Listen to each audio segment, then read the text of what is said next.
Bonjour à tous, je suis ravi de vous retrouver pour une nouvelle vidéo. Aujourd'hui, je voudrais aborder le thème du management et notamment comment manager efficacement son équipe de bénévoles.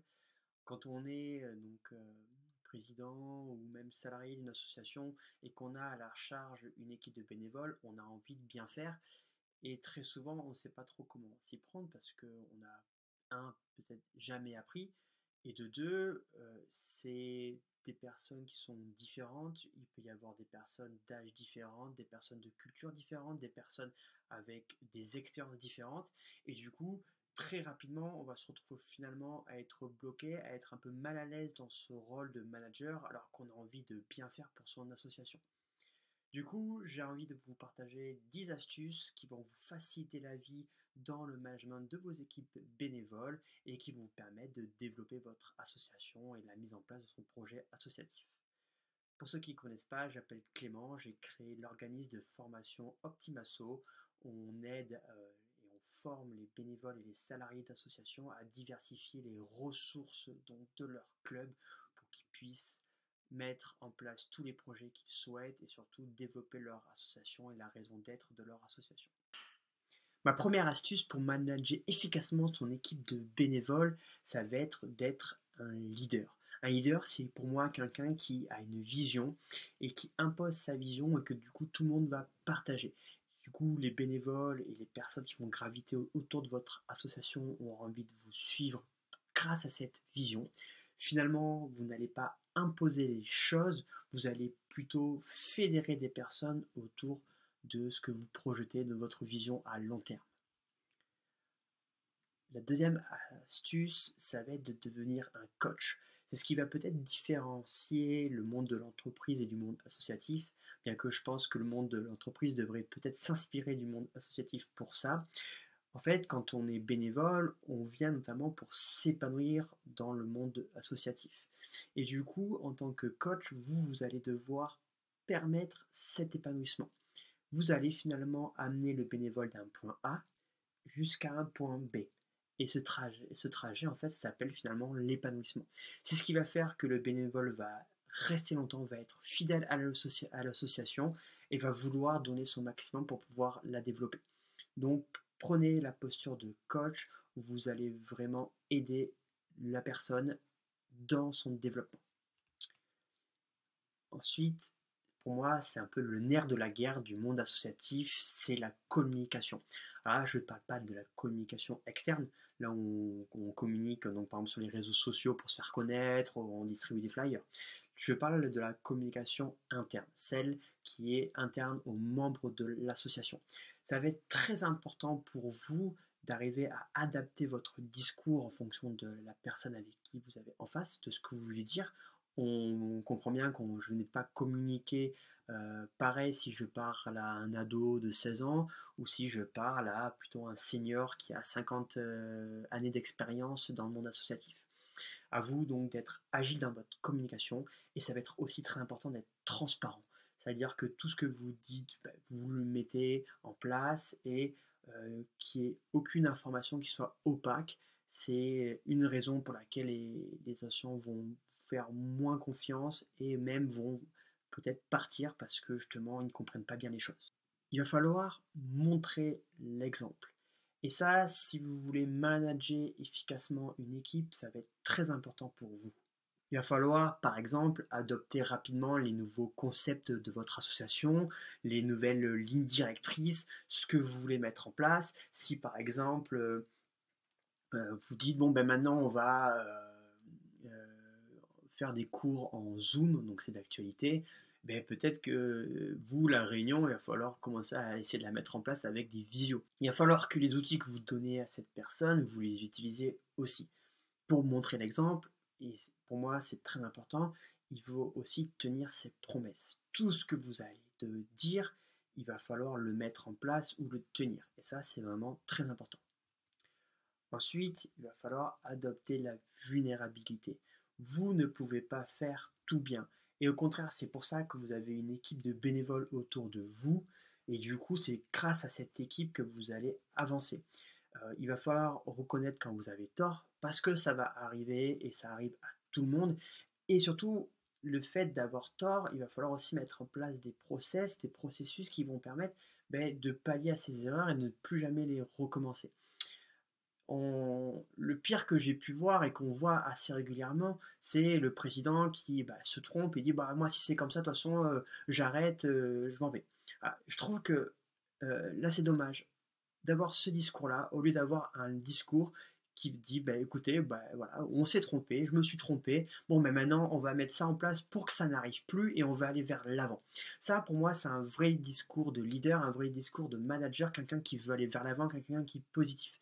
Sachez demander de l'aide quand vous en avez besoin et surtout restez à l'aise même si quelqu'un va vous poser des questions sur ce que vous allez dire de faire ou va exposer sa propre opinion. C'est normal, ça fait partie du jeu, à vous d'avoir cette ouverture pour pouvoir mettre à bien le projet que vous souhaitez. En sixième astuce, il va falloir savoir gérer les crises donc dans votre management. Les crises, on en a partout, du moment qu'on travaille avec de l'humain, finalement, c'est logique que ça arrive. À vous d'essayer d'en anticiper un maximum, mais si elles arrivent, ça va être important, par exemple, de trancher rapidement, de prendre une décision rapide. Elle sera forcément pas précise, peut-être que ce ne sera pas forcément la bonne, mais ce qu'on attend de vous, c'est quelqu'un qui soit là pour trancher et ensuite on essaie d'avancer. Et finalement, le manager, je le vois comme quelqu'un qui veut faciliter l'avancement, faciliter le développement. Et c'est pour ça que des fois, il va falloir faire des coupes, qu'il va falloir à un moment prendre une décision parce qu'il faut avancer. C'est pas forcément la bonne, mais il faut que le manager sache les prendre et les assumer pour le bien du développement de son association. Et il va falloir en même temps savoir prendre du recul sur vos décisions, toujours dans l'idée d'avoir une vision au long terme.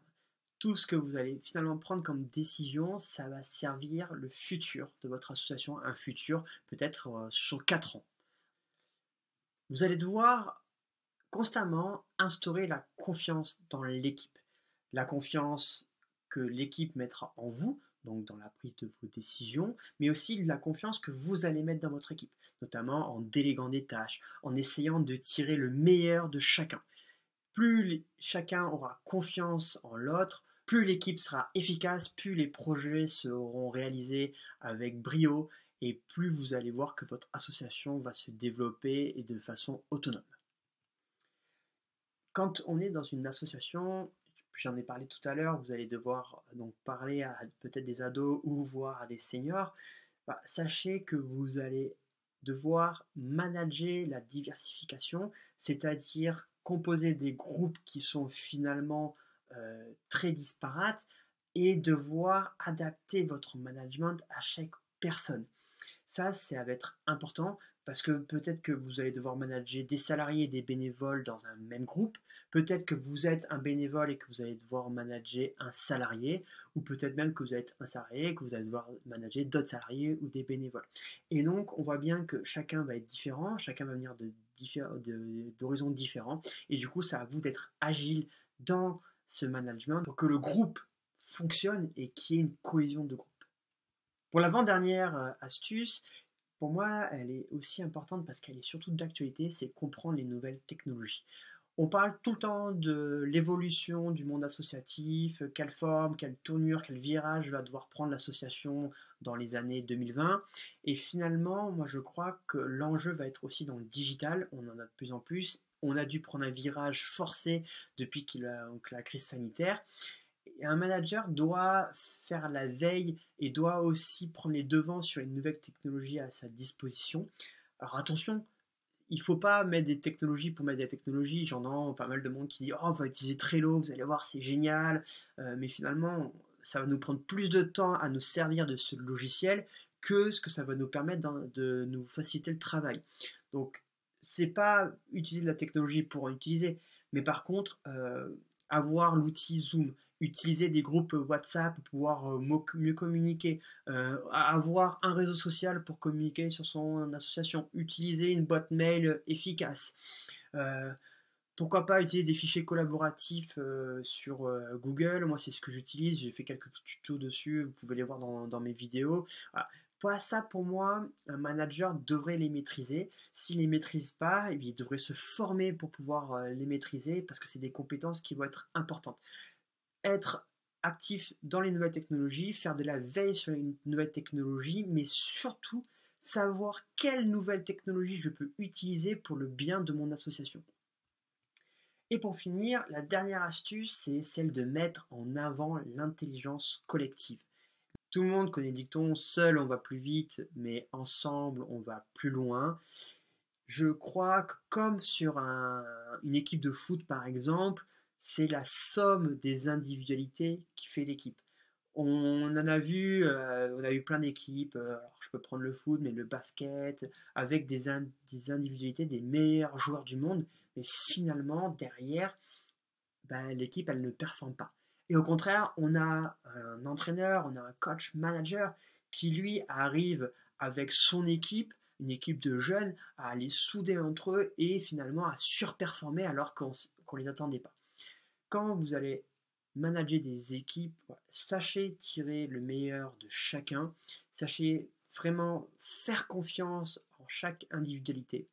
Et du coup, vous allez créer une collaboration et chacun va apporter une petite pierre qui va faire que votre édifice, qui est finalement votre association, va pouvoir se monter et être la plus belle possible. Voici donc mes 10 astuces qui vont vous permettre de manager efficacement votre équipe de bénévoles.